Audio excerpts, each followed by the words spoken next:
हाँ जी, मेरे साथ ऐसा ही करते, कौन करता है आपके साथ ऐसा? कॉन्स्टलेशन, है ना? क्या कहलाएगा? वेरी गुड, है ना? This is constellation. गैलेक्सी आकाश गंगा को कहते हैं, है ना?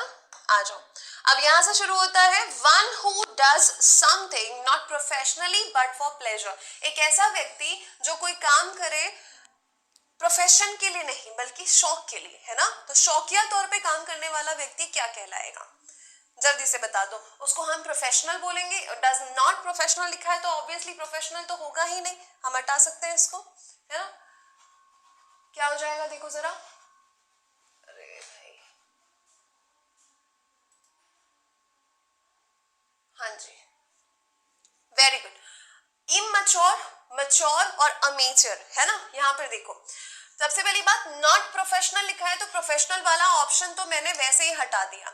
अभी देखो, इमैच्योर और मैच्योर। मैच्योर मतलब हम किसको कहते हैं? जो होते हैं परिपक्व, जिनको मैच्योरिटी है, परिपक्वता है ना? कहाँ पे किस तरह से बिहेव करना है, किससे कैसे बात करनी है, ये।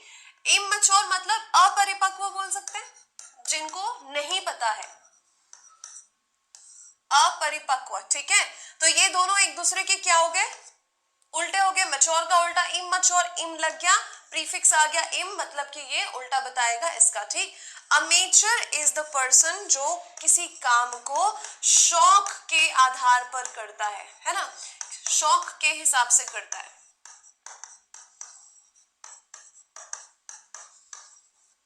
ना? कोई काम करना शौक के तौर पे, शौकिया तौर पे, उसको कहते हैं अमेचर, अमेचर, ठीक है? ये होता है अमेचर। देखो, साउंड तीनों का सेम कर रहा है, मैच्योर, इमैच्योर और अमेचर, तो ये दोनों तो बिल्कुल अलग हो गए, ये हो गया शौकिया, ठीक? हाँ जी, चलो आगे आ जाओ। ये पूछा गया सवाल 2022 का ही। आगे देखो, अंडरलाइन वर्ड का मतलब बताना है, इनसे तो सभी का पाला पड़ा है एग्जाम टाइम पे, है ना? The man supervising the exam had a huge moustache, moustache यानी मूंछ। तो हम इसको क्या बोलते हैं जो एग्जाम सुपरवाइज करने आता है? मैन सुपरवाइजिंग द एग्जाम, है ना? हम किसकी बात कर रहे हैं?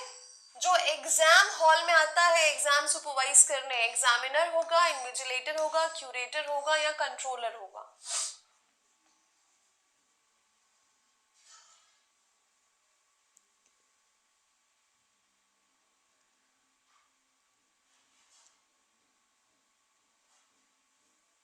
ठीक है, देखो क्या हो जाएगा, वेरी गुड। इनको क्या बोलते हैं हम? उड़न दस्ते, है ना? इनको उड़न दस्ते के नाम से जानते हैं, उड़न दस्ता कहते हैं, है ना? जो क्या करते हैं, अचानक से फ्लाइंग स्क्वाड, है ना? इनको क्या बोलते थे? फ्लाइंग स्क्वाड भी कहते थे। फ्लाइंग स्क्वाड जो आ जाते हैं चेक करने, इन्विजिलेटर, करेक्ट? नहीं नहीं नहीं, फ्लाइंग स्क्वाड अलग होते हैं, वेट वेट, फ्लाइंग स्क्वाड तो अचानक से आते थे, है ना?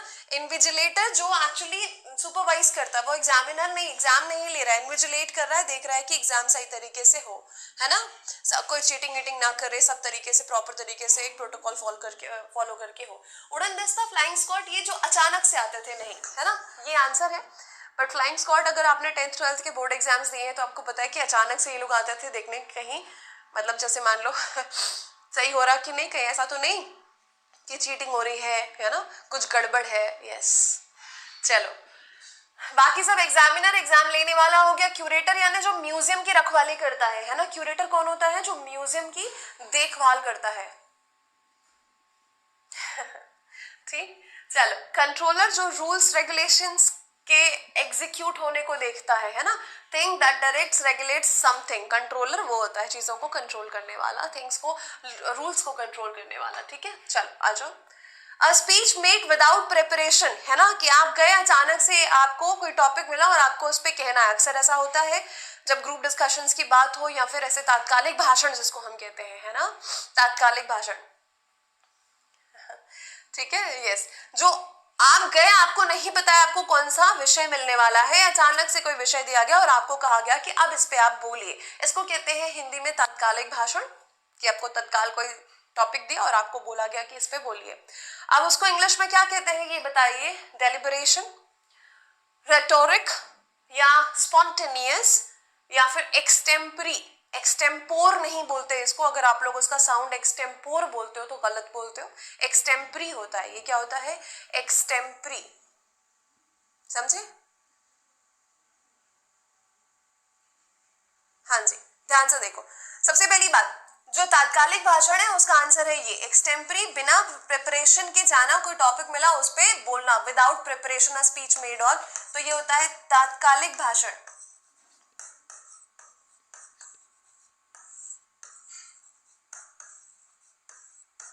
ठीक। स्पॉन्टेनियस मतलब नेचुरली देयर एंड देयर आपने कुछ ऐसा बोला है ना, कि आपने उसके लिए सोचा नहीं, समझा नहीं।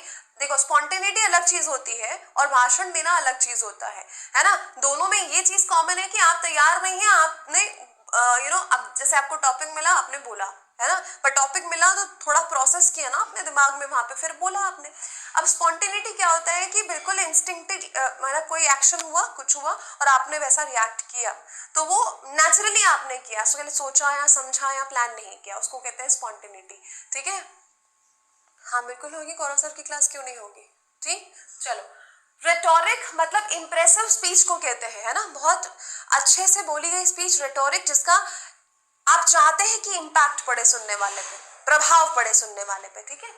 डेलिब्रेशन यानी होता है चर्चा, बैठे बात करें, सोचे समझे विचारे और बातचीत करें, उसको कहते हैं डिस्कशन या चर्चा, वो है डेलिब्रेशन। एक डेलिब्रेट होता है जानबूझकर, ये डेलिब्रेशन जो है विचार विमर्श करने से है। ठीक है, क्या है? विचार विमर्श करने से। आंसर हो गया डी आपका, देख सकते हैं। Spontaneous done in a natural way, happening और done in a natural way, है ना, सडन होता है, बिना प्लानिंग के, बिना प्रिपरेशन के होता है, बिना फोर्स किए होता है। ठीक है, चलो। नहीं, स्पीच के लिए प्रिपरेशन, अब भाई अगर आपकी एक्सटेम्परी तो नहीं करोगे ना। चलो, ये देखो सवाल, a short and version of a larger work, बड़े काम का छोटा वर्जन, उसको क्या बोला जाएगा? शॉर्ट्स, समरी, अब्रिजमेंट या प्रेसी?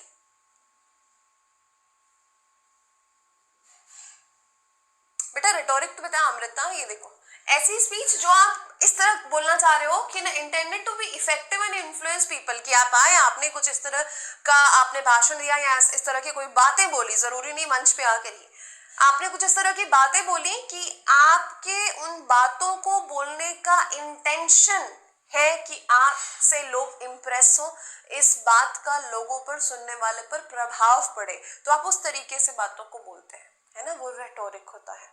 ठीक, नहीं बिल्कुल गलत। समरी मतलब होता है सारांश, पूरे सार का अंश, सारांश जिसको हम कहते हैं, है ना। समरी अलग चीज होती है भाई। हम क्या बोल रहे हैं? एक बड़े काम का छोटा वर्जन, जैसे हम कहें कि बड़ी विंटेज कार का मिनिएचर, है ना, मिनिएचर क्या कहलाएगा? छोटा सा, मिनिस्क्यूल, मिनिएचर, तो वो सारांश नहीं है उसका, समझे? वेरी गुड, हाँ, और सुन के इम्पैक्ट पड़े उन पे, है ना। यहाँ पर हम बोल रहे हैं किसी चीज को छोटा करना। अब आप बताओ, बड़े रास्ते को थोड़ा सा छोटा करने के लिए क्या किया जाता है? ब्रिज, पुल बनाया जाता है, कनेक्ट भी हो जाए और छोटा भी रास्ता हो जाए, कि लंबा घूम के जाना पड़ता था, अब उस पर पुल बन गया है, पुल बन गया है मतलब ब्रिज बन गया है, तो अब्रिजमेंट मतलब बड़ी चीज को छोटा कर देना, समझे भाई। पहले पूरा यूटर्न मार के घूम के ऐसे चढ़ के आना पड़ता था, अब चीज आसान हो गई है कि इसको पुल बना दिया गया, यहाँ पे ब्रिज बना दिया गया है, इस ब्रिज से जो समय है अब कम लगता है, समझे बात को। तो क्या हो गया? शॉर्टेंड वर्जन मतलब हो जाएगा आपका अब्रिजमेंट, समझे। प्रेस, ये आपको पता है कि क्या होता है कि एक पैराग्राफ, उस पैराग्राफ में जितने भी शब्द दिए गए हैं उसका 1/3 में उसको एक्सप्रेस करना, वो प्रेसी कहलाता है। 1/3 में उसको एक्सप्रेस करना, वो प्रेसी कहलाता है। ठीक है। शॉर्ट्स यानी क्या होता है? ये भी किसकी बात करता है? समरी तो है नहीं। शॉर्ट्स है ना, of little length, of very less length, वो होता है शॉर्ट्स। जैसे वीडियो और शॉर्ट्स में क्या फर्क होता है? शॉर्ट्स मतलब 1 मिनट में आपको अपनी बात कहनी है, तो बिल्कुल क्या हो गया, एकदम उसको, उसकी लेंथ को हमने क्या कर दिया? कम कर दिया। आंसर हो जाएगा अब्रिजमेंट यहाँ पे। ठीक है, ये सारे मतलब आप लोगों के लिए दिए हुए हैं। अगले सवाल पे आते हैं। Plans of a particular region, कई बार पूछा गया सवाल और कई बारी बहुत सारे और एग्जाम्स में भी पूछा गया है। ठीक है, संक्षिप्त, बिल्कुल सही। चलो आ जाओ। Plants of a particular region, flora, flotsam, flotsam या फोना या फ्लिंच, क्या कहलाएगा?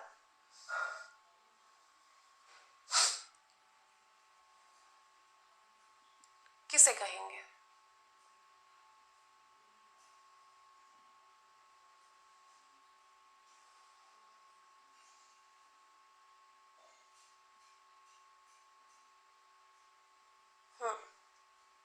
फ्लोसैम नहीं, फ्लोसैम नहीं होता। फ्लोसैम क्या होता है, मान लो किसी बड़ी जहाज के टूट फूट होने से, बहुत बड़ी जहाज थी वो डूब गई या उसका एक्सीडेंट हो गया, तो वहां पे क्या होगा कि उसके जो रैकेज है, उसके जो टुकड़े वुकड़े हैं, है ना, वो समुद्र पे बह के किनारे पे आ गए, तो उस टुकड़े को फ्लोसैम कहते हैं, है ना, फ्लोटसैम उसको कहा जाएगा। ठीक, जहाज का टूटा हुआ टुकड़ा जो बह के समुद्र के किनारे आ गया वो फ्लोटसैम होता है।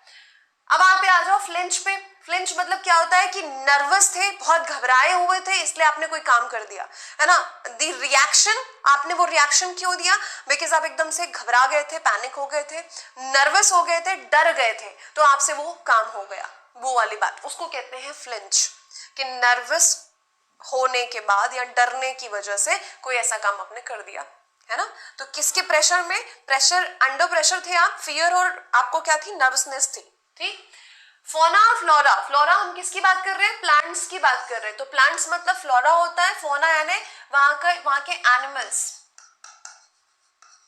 है ना, वहां के अगर किसी पर्टिकुलर एरिया के हम एनिमल्स की बात करेंगे तो वो फोना हो जाता है, फ्लोरा यानी प्लांट्स एंड वेजिटेशन की बात करते हैं। तो फ्लोरा और फोना दोनों ही एग्जाम्स में पूछे गए सवालों में से है, ध्यान से देखिएगा। ठीक है, एनिमल सेक्शन जो होता है बिल्कुल सही फोना कहलाता है, और जो फ्लावर्स और वेजिटेशन है ना, वेजिटेशन और प्लांट्स है, उसको हम कहते हैं फ्लोरा। फ्लावर से समझ जाएंगे एक तरह से अगर कनेक्ट कर ले तो। अगला सवाल देखो, ये हमने आपको बता ही दिया है। हाँ, अब आते हैं, ये हो गए हमारे, लगभग आप देख लो कि अगर हमने 40 OWS कर लिए तो 40 इंटू 4 इतने सारे शब्दों को सीखा हमने, मतलब हमने 160 वर्ड्स कवर कर लिए हैं। अभी 160 में और भी इंक्लूड कर लेना, क्योंकि काफी सारे रूट्स के थ्रू मैंने आपको और भी अलग से शब्द बताए हुए हैं, इनकी अलग से पीडीएफ में आज ही आपको दे दूंगी। ठीक है, ध्यान से देखिएगा, तो इतने शब्द हम ऑलरेडी कर चुके हैं। ठीक, चलो, ये है डेली बेसिस पे अगर थोड़ा थोड़ा करते रहेंगे तो ये चीजें हमसे बनते जाएंगी। चलो आ जाओ, अभी यहाँ पर देखते हैं क्या क्या बताया था मैंने, कंडीशन की बात करते हैं, पहले थोड़ा सा हो जाए रिविजन, है ना, थोड़ा सा हो जाए रिविजन, उसके बाद बढ़ेंगे आगे। कितने कंडीशनल सेंटेंसेस हमने पढ़े हुए हैं, जरा ध्यान से बताएंगे, कितना तरह के हमने पढ़ लिए।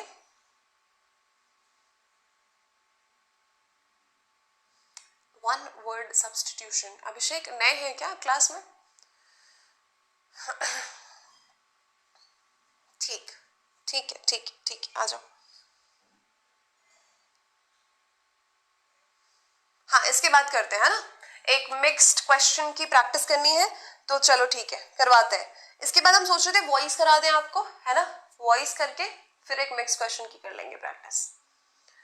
ठीक, 4 कराएं, 0 1 2 3, मुझे ये बताएंगे अभी फटाफट से, 0 का स्ट्रक्चर लिखो जल्दी से, सबके सब कमेंट में फटाफट से लिखते बताते जाओ, है ना। शॉर्टकट क्या है 0 का?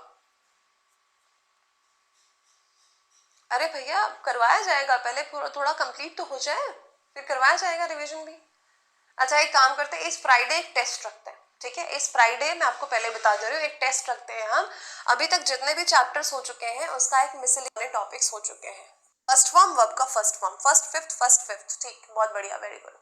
आ जाओ अभी 1 पे, 0 कंडीशनल हो गया, मतलब ये हम फैक्ट्स पे बोलते हैं, जो साइंटिफिक फैक्ट हो या ऐसी चीजें जिनको हम बदल नहीं सकते या जो फैक्ट पे आधारित है, उनके लिए हम 0 बोलते हैं। अब आ जाओ फर्स्ट कंडीशनल पे, कि अभी के काम पे आने वाला फ्यूचर निर्भर करता है, उसके लिए हम क्या बोलेंगे फर्स्ट कंडीशनल के लिए?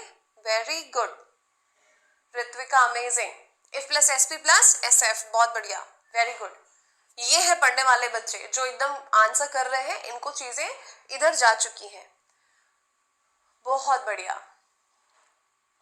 फ्यूचर सिर्फ एक जगह आएगा और वो है फर्स्ट कंडीशनल में, है ना, फ्यूचर सिर्फ एक जगह आता है, वो है फर्स्ट कंडीशनल में। अभी सेकेंड और थर्ड कंडीशनल की बात करते हैं, तो पहले सेकेंड पे आ जाओ आप।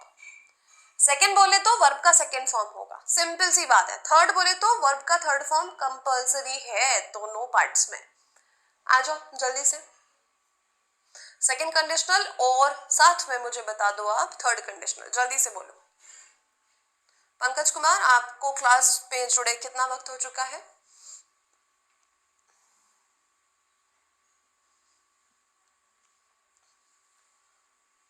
बहुत बढ़िया अभिषेक, वेरी गुड।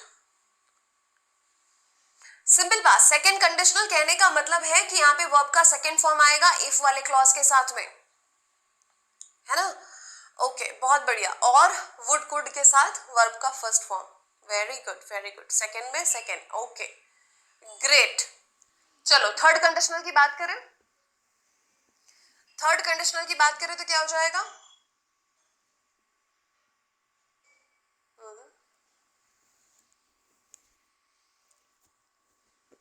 आ जाओ जल्दी से आ जाओ, थर्ड कंडीशनल।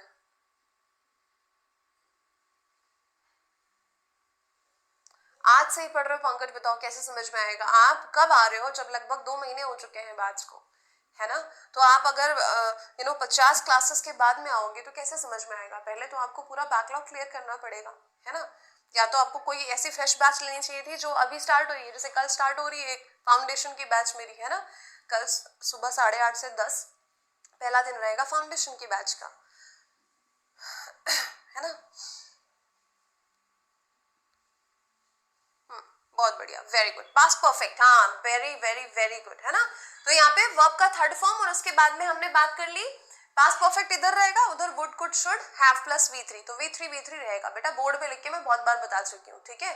चलो आ जाओ, अब आते हैं सवालों पे, है ना? अब आते हैं आपके सवालों पे। ये 0 हो गया, ये फर्स्ट और सेकेंड हो गया, हाँ ये सवाल हमने कुछ कर लिए थे, तीसरा भी हो गया था, चौथा चलो बताओ यहाँ से, ये मैंने होमवर्क दिया था आपको, आ जाओ जल्दी से बताओ।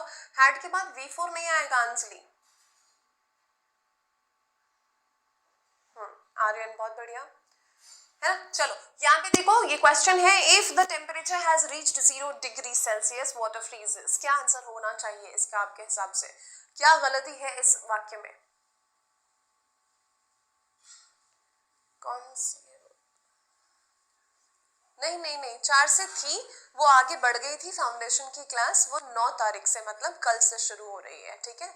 कल से शुरू हो रही है क्लास, सुबह 8:30 से 10। देखो स्टार्टिंग की 2-3 क्लासेस तो आपको डेमो फ्री मिलता है, तो आप वहाँ पे जो नए बच्चे जुड़े हैं आज यहाँ पे, वहाँ पे आ सकते हैं, ठीक है? और उसके बाद वो बैच लगातार चलेगी, फाउंडेशन है मतलब सारे वनडे एग्जाम्स के लिए है वो। हैड गलत है, वेरी गुड। अब हम क्या बात कर रहे हैं, देखो कि जब हम पानी की बात कर रहे हैं, जो टेम्परेचर जब 0 डिग्री सेल्सियस पे आता है तो पानी पानी नहीं रहता, वो बर्फ बन जाता है, वो आइस बन जाता है, समझे? तो ये तो एक फैक्ट है। अब चूंकि ये एक फैक्ट है, हमें पता है कि अभी फॉर्मूला कौन सा आएगा, एसपी और एसपी वाला, मतलब सिंपल प्रेजेंट और सिंपल प्रेजेंट वाला। If the temperature has reached नहीं होगा, रीचेस होगा। क्या हो जाएगा? If the temperature reaches 0 degree Celsius water freezes, मतलब वर्ब का फर्स्ट फॉर्म, वर्ब का फिफ्थ फॉर्म, वर्ब का फिफ्थ फॉर्म, फर्स्ट या फिफ्थ दोनों में से जो सूटेबल है वो आता है, ठीक? चलो वेरी